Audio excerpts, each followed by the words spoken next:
Willie Nelson. You won't believe this.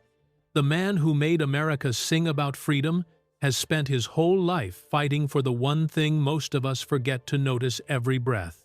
Willie Nelson was born in a dust-blown Texas town where silence could sting worse than hunger.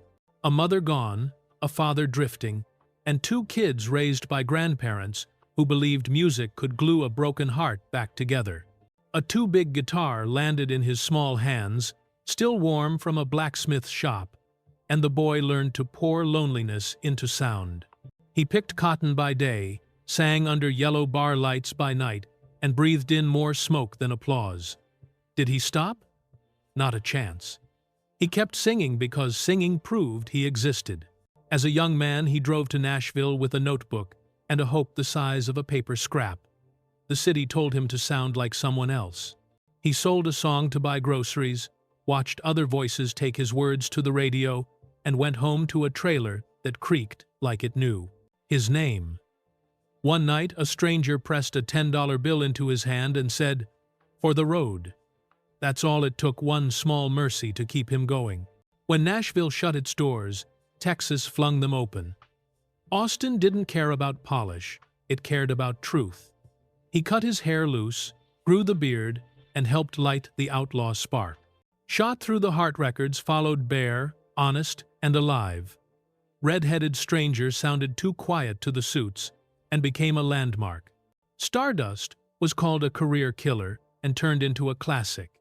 And when the world needed a confession, he whispered one called "Always on My Mind," and people everywhere heard the apology inside the melody.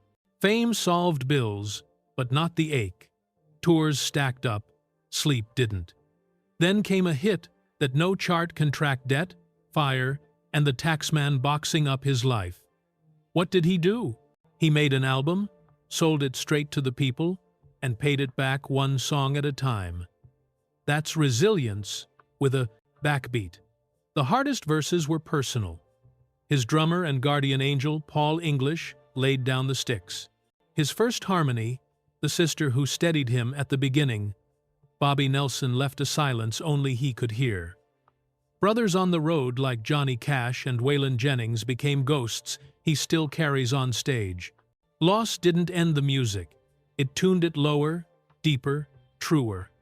And there's the quiet war inside his ribs. As a kid, he copied grown-ups and lit cigarettes he never really put down until he had to. Years later, he traded smoke for mercy, did the work to heal, and learned to sing softer without losing the steel. He jokes more, worries less, and still treats each show like a promise. As long as there's air, there's a song. Love, messy, human, real. He stumbled. He learned. And then he found the calm in Annie D'Angelo, the woman who turned the road into home.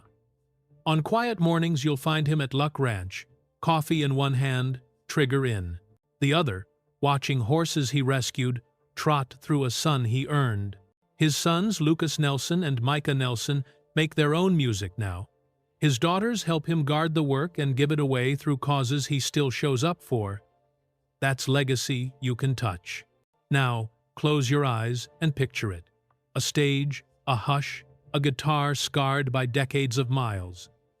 A voice, thinner with time, thicker with truth. He sings, and you feel the boy from Abbott trying to breathe through the years and winning. Because that's the secret of Willie Nelson. He didn't just survive the long road. He taught the rest of us how to keep walking. If his songs ever got you through a hard night, do something simple that still matters. Tap like. Share this with someone who needs it. And tell me your favorite Willie memory in the comments. And hey, if you want more true stories told straight from the heart, subscribe. I'll save you a seat on the next ride.